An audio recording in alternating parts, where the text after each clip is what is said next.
Do you get discouraged by rejection? Are you experiencing loss after loss with no end in sight? Well, I'm happy to tell you that you can overcome it. Today you'll learn how to turn rejection into success, and you'll even learn how to trick your brain into being more of a positive thinker. Later, Ron Nehring, the former California Republican Party chair, will tell us how and why we should not be afraid to work on campaigns in hostile territory. My name is Tiffany Roberts from the Leadership Institute, and you're listening to the Lead Your Future podcast.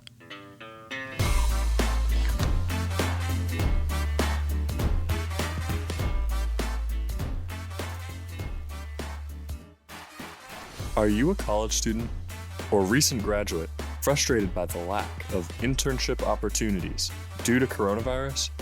While many organizations have disbanded their internship programs, the Leadership Institute has pivoted online. Yes, you can intern with the Leadership Institute from the comfort of your own home. Visit leadershipinstitute.org/internship to learn more. Hey guys, welcome to the Lead Your Future podcast. If you're enjoying these episodes and this podcast, please click the subscribe button and feel free to leave a 5-star rating wherever you get your podcasts. Also, follow us on Facebook and Instagram at Leadership Institute and on Twitter at LeadershipINST. Do you have a topic that you're just dying to hear me talk about? Feel free to shoot me an email at troberts@leadershipinstitute.org and I'd be happy to make that happen. Now, on to today's episode. I have not failed 1,000 times. I only found 1,000 ways not to make a light bulb. Those words were from Thomas Edison and are as true today as they have ever been. We're all familiar with those stories where the heroes always get back up and win simply because they won't stop fighting for what they believe in. With these 3 tips, getting back on your feet will be easier than ever. The first tip we have today is learn to smile at no. Smile through no 10,000 times, and you will find the best and brightest yes. This is most commonly a lesson for sales, but it's one of the most valuable lessons in any profession to know that failure and rejection are opportunities to learn. Airbnb reached out to 7 prominent investors in Silicon Valley back in 2008, looking for only $150,000 in exchange for 10% of the company. 5 of them rejected the offer outright, and the other 2 just never replied. The creators of Airbnb kept working on their company unfazed and optimistic, and now that 10% is worth $25 billion. No's don't define you, and they should never take away your hope. After all, in transactions done over email, sales experts found that 17.9% of salespeople give up after 4 no's, even though 80% of prospects say no 4 times before they say yes. Even if you didn't get that job or land that snazzy deal, there's no reason to give up. No can certainly be a lesson, but it shouldn't be a word that discourages you. Rejection often has nothing to do with you at all in the first place. And if you really work to understand that, it might be much easier to stay positive the next time you come face to face with rejection. So what can you do to actually apply these ideas? Second up, we have it's time to train your brain. According to Psychology Today in 2015, fear of failure actually leads to self-sabotage, which can turn simple tasks into terrifying monsters in your head. This drains your willpower, causes you to fail again, and even drives you to protect your ego by viewing the task as impossible. In order to protect you, your mind makes you give up entirely. It's a vicious cycle, but you're not hopeless. There are 3 steps that psychologists recommend to train your brain to stay positive. First up, we have take a step back. It's important to recognize what you do and don't have control over. Even just writing down the aspects of a problem you have control over and a list of those you don't has been shown to dramatically reduce levels of stress hormone cortisol and help you think more clearly. Next, take a deep breath. Willpower is a muscle. We need to treat it like one. So try to recognize how much willpower you're using on a daily basis, when you're using it, and when you feel like you're pumped versus when you're drained. Use that information to either push yourself or give yourself the rest we all need. And lastly, take control. There are 2 simple ways you can make your brain focus on the task and ignore that negative Nancy in your noggin. One is just by whistling or muttering while you're at your desk. This occupies your internal dialogue and lets executive functioning focus on the task. The other way is a quick cognitive reset. So keep your head in one place and quickly look back and forth, up and down, around the room, just with your eyes. This resets your executive functioning and prepares your brain to focus on a new task. The best of the best are those of us who get knocked down and refuse to give up. Now that you've looked at techniques to trick your brain into thinking positive, even when things look grim, you can make the best out of situations that don't go your way. And the last tip we have for today is failure is an opportunity to connect. One of Morton Blackwell's laws of public policy is, don't fully trust anyone until he has stuck with a good cause which he saw was losing. Failure shows who you are inside and what you truly care about most. Forbes expert in management and strategy, Sally Blount, shares with us 3 gifts that failure offers: humility, compassion, and openness. Humility is a recognition that we may need to rely on the strengths and experience of others. This vulnerability allows us to connect on levels we wouldn't be able to otherwise. When others face the same challenges we have, we can now offer that same compassion of knowing their struggles and how difficult they may be. The most important gift that failure can share is openness. A ready willingness to learn can often be lost when we excel, but it's the only true key to growth of any kind. There's no reason to fear failure. If you go about it honestly, you'll come out of the blunder with closer friends, more wisdom, and greater strength than you've ever had before. Now stay right there. In just less than a minute, I'm going to sit down with Ron Nehring, and he is going to give us some of his own wisdom and advice for fighting back when you may lose one of the biggest campaigns of your life. My name is Tiffany Roberts from the Leadership Institute, and you're listening to the Lead Your Future podcast.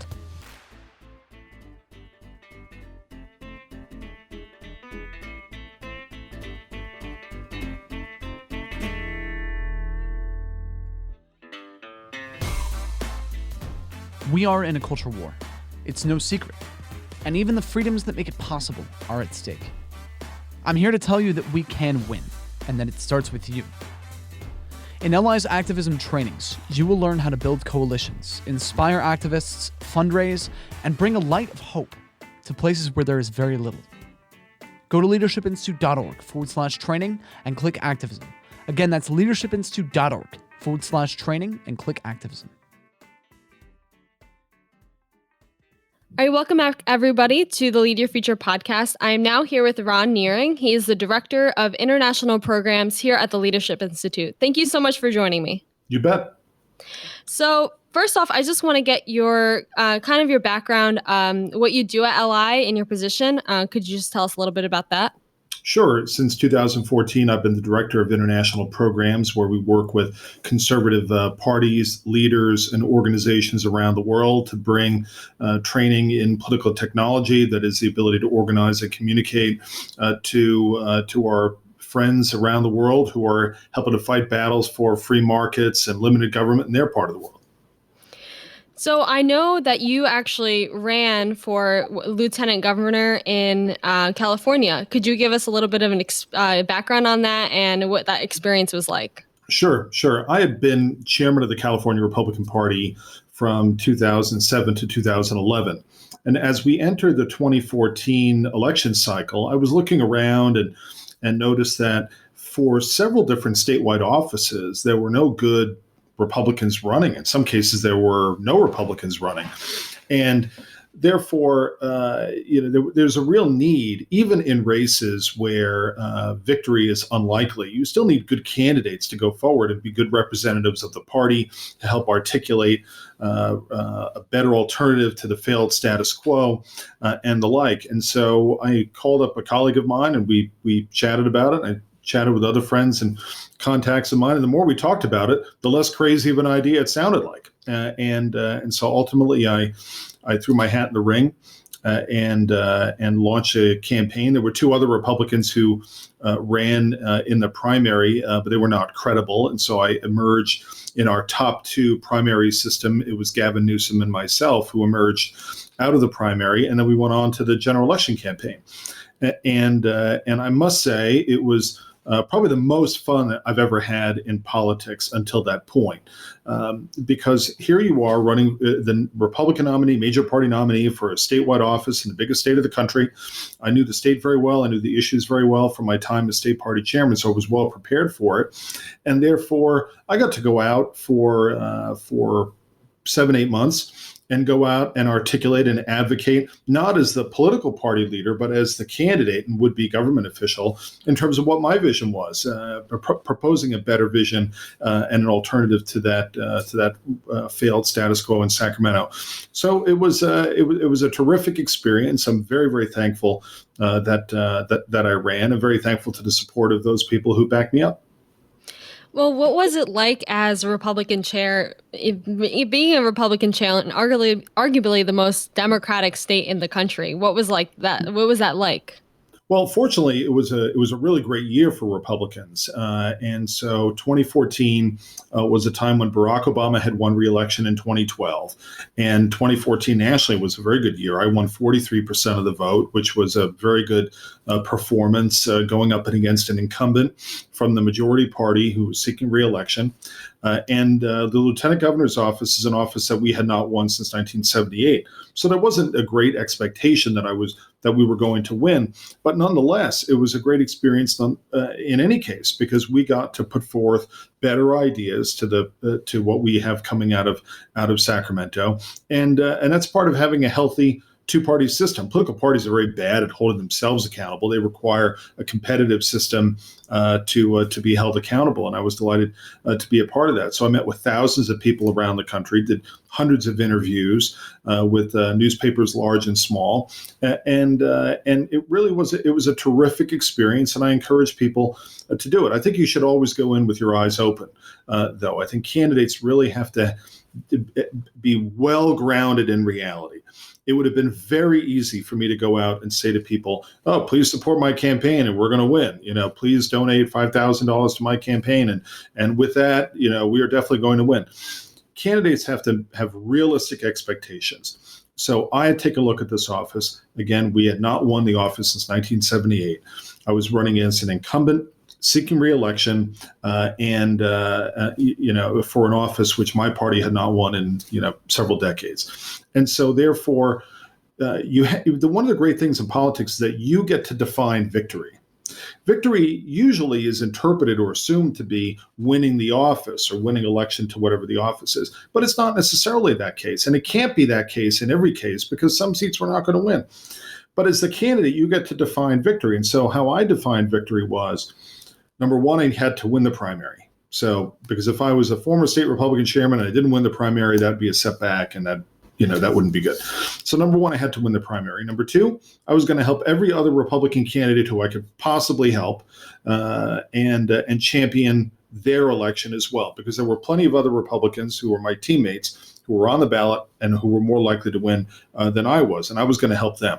Number three, I wanted to articulate a positive, forward-looking alternative to what the Democrats had offered, and then finally, I wanted to be a champion for some of those ideas that I really care about, and particularly in terms of making California more economically competitive for the middle class, so people don't have to go to Arizona and Nevada to visit their grandkids, which is happening so much because young people can't get ahead, they can't afford a home, and so on.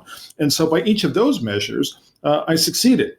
And a bonus to that was that 2 years later, when Senator Ted Cruz was running for president and he needed a California state chairman, I was in a good position and I became his California state chairman. Then when he needed a national spokesman, I became the national spokesman for the campaign. That may not have happened if I hadn't run statewide in 2014. So it's a mistake for people to think, well, you ran for office, you lost, you're all washed up. If you take a look at people like Abraham Lincoln, Newt Gingrich, other people, winning is better than losing, but winning is only the end of a chapter, not the entire book. Yeah, losing is usually the time when you learn the most. And it seems like candidates can sometimes get scared of the idea of running in an area where, Republican hasn't won in a certain amount of time. And candidates can get scared away from that when in all reality, they shouldn't. Well, again, it's a matter of calibrating expectations. So you have to be honest with yourself, and you have to be honest with your supporters. You cannot go out and mislead your supporters about what the likelihood is of winning. And so many candidates think that they have to predict that they're going to win, that they have to predict that if someone volunteers for the campaign or donates to the campaign, that is going to make the difference in victory. I never promised that at all, because I've been involved in politics for 32 years now. And so when I would be asked, well, are you going to win? My answer was, who wins or loses this race is going to be up to the voters to decide.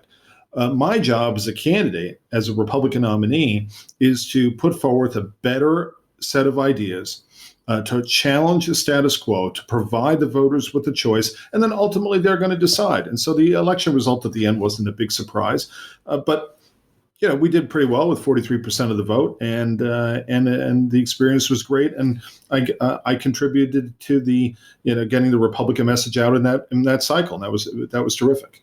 Yeah, that's what's important. So, what about when you were running for Lieutenant Governor of California in 2014? It seems like you fought an uphill battle. What were some of your biggest takeaways from that? Well, certainly any time that you're running against an incumbent, incumbents are usually favored to win re-election in the absence of any type of scandal or, and so on. And so one thing is the day your opponent attacks you is a great day. It may not feel that good, and that might be a little counterintuitive, but it really is a great day, the day that your opponent attacks you, because that means that you're a threat. And so that's an important thing to keep in mind, because nobody kicks a dead dog. And therefore, you want to get, as a challenger, you want to get to the point where your opponent starts to attack you. And then you have to be prepared for that, of course. One thing that is not surprising is that many political reporters will ask very predictable questions. Well, they'll ask a question 6 months before the election. Well, the polls show the incumbent is 50 points ahead of you. Why do you think you have any chance? And political reporters should know better, in that polls that are taken 6 months before an election, no one has heard from the challenger whatsoever. Normal people aren't thinking about the election. They have no idea that a challenger even exists. And what always happens is that polls between challengers and incumbents always narrow as you get closer to the election. And so in the first poll, I was down by maybe 40 points. And in the last poll, I got, 43% of the vote. So things narrow. And if you're experienced in politics and you have the background to push back against predictable questions like that, which if you answer it incorrectly can de-energize your supporters, can make it look like you're a loser, et cetera. So it's important for candidates to really understand the political process, to really understand how an effective campaign is run, to really understand the flow of a campaign, and therefore what some of those predictable questions are, so that you can push back on them and respond to them effectively as you go forward. Now, there's a lot of students out there, and a lot of people, recent graduates, and they are interested in running on campaigns, working on campaigns. What advice would you give to rising leaders in heavily blue states like California or New York or other states? So first is any state in the country. It doesn't matter if it's Massachusetts or California, New York, Delaware, Maryland. These are all, quote, Democratic states or left-leaning states. Within those states, there are always conservative elected officials representing conservative parts of the state. They just don't happen to be the majority. So in any state, from the largest to the smallest, Rhode Island and Delaware to Texas and California, there are plenty of opportunities every election cycle to get involved in a campaign and gain that political experience. Of course, you should always look for campaigns that somehow, that have a semblance of their act together, where you have, it's a much better experience if you're working with a candidate who has some idea what they're doing and have gotten some training and have some background, than if someone who's completely naive, who's going to create a bad experience for everybody. But even working on an unsuccessful campaign can be very enlightening. My number one piece of advice for young people is don't do anything stupid. Because of the internet and social media, mistakes last a lot longer. So you can do something dumb when you're 20 or when you're 25. and you're much more likely to pay the price for that later on in life. And that's not fair, but it's how the world is working. So be careful about what you send by text message, what you post to social media, what you say, and so on, because chances are, if it's done digitally, there's a record of that, and you could be held accountable for that, and that could have been something dumb. So don't do that. Always hold yourself to the highest ethical standards. And if something feels like it's wrong in any type of context, then don't do it. And if someone asks you to do something that you know is unethical, don't do it. And be aware of that and seek to avoid those type of problems. Because unfortunately, a lot of people only learn that lesson after they make the mistake, and it could wind up costing them. And it's unfortunate when that happens. Yeah, I wish I heard that advice, I think, a lot sooner, probably before college, because I feel like a lot of people, they go into college and they just do stupid things on Twitter and on other social media platforms, and they don't realize it till afterwards, after they do something wrong. Luckily, I've kind of caught up to that really soon and really quick because I got involved so quickly in politics. But that's something I've seen it ruin people's lives, and it's definitely not a fun thing to happen to somebody at all. Yep, it's not fair, but it happens. So we have to be aware of that. Yeah.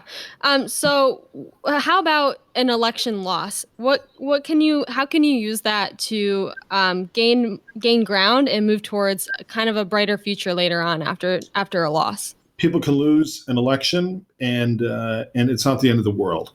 You're going to live a nice long life. There are plenty of opportunities, and failure is a greater teacher than success. However, just because you lost the election, that doesn't mean that you were a failure, because you can go into a race. Look, we have, particularly here in a state like California, we need lots of conservatives who will step up and run in races that are very difficult to win.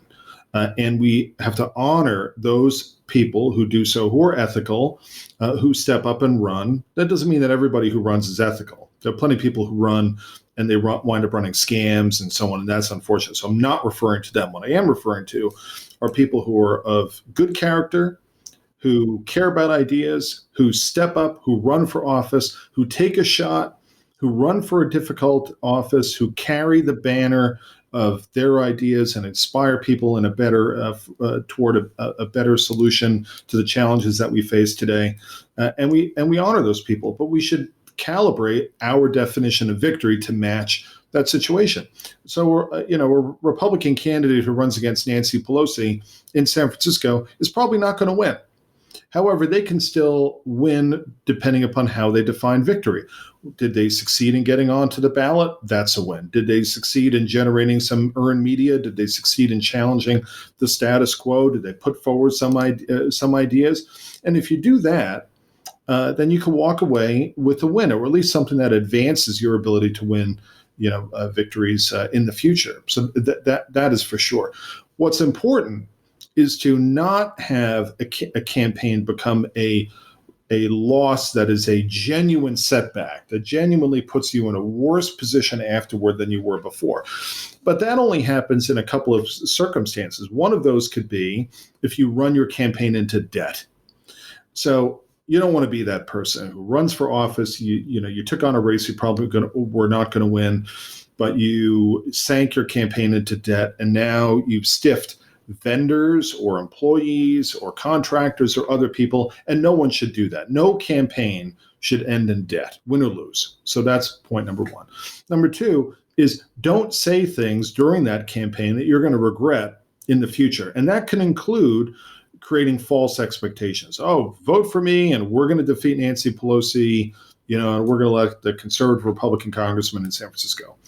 If you claim that and then you lose, now you've damaged your credibility, because people in the future will look at you and say, well, that person can't be believed because they say, wacky stuff. On the other hand, if you're a Republican running against a Nancy Pelosi and you say, look, this is an uphill district for Republicans, no doubt about that. But nonetheless, San Francisco is a city with serious problems. We could have better representation, and my job is to put forth some better ideas, and then the voters are going to decide. That's a better approach than setting false expectations. So you can keep on running and not succeed so long as you don't produce genuine setbacks, but you control whether that happens more than external factors. So just for my last question, where could somebody go if they're interested in running for a campaign? They want to work on one. What resources are out there for them? Well, one of the things that was so advantageous to me is that while I was in college and immediately thereafter, I attended 7 different training programs from the Leadership Institute. I attended the Student Publication School, Youth Leadership School, Capitol Hill Staff Training School, Foreign Service Opportunity School, you name it, I took it. And those schools were incredibly helpful to me for a couple of reasons. Number one, they taught me a bunch of stuff that I never learned when I got my political science degree. I have a political science degree, but I didn't learn about how to win a political campaign because that's not part of that curriculum per se. So I learned a whole lot, but then I also met a whole bunch of people, some of whom I still know today. And that was very helpful to my career as well. So if you're young, you're just getting involved in politics, and maybe you've been on a campaign or two already, get as much training and knowledge as you can by attending programs from Leadership Institute. But then also when you attend those schools, take the opportunity to get to know the faculty and the other people who attend there. And that network of yours will be helpful to you potentially throughout your career. That's great advice, because even hosting my trainings, I've met so many people that I know later on I'm still going to be in contact with them on LinkedIn, even just over text, over email. So those connections are always extremely useful for your career later on. But that's all the time I have for today. So thank you, Ron. Thank you so much for joining me. You're very well spoken and provided a lot of words of wisdom that I'm sure our listeners will appreciate. So thank you so much. You bet. My pleasure. Thank you. Thank you so much for listening to this episode of the Lead Your Future podcast. If you like this episode, please subscribe, share, or leave a 5-star rating on iTunes, Spotify, Overcast, or wherever you get your podcasts.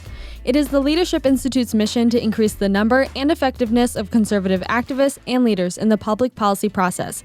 That's why I bring you on-camera TV trainings, public speaking workshops, debate workshops, speech writing workshops, and so many more.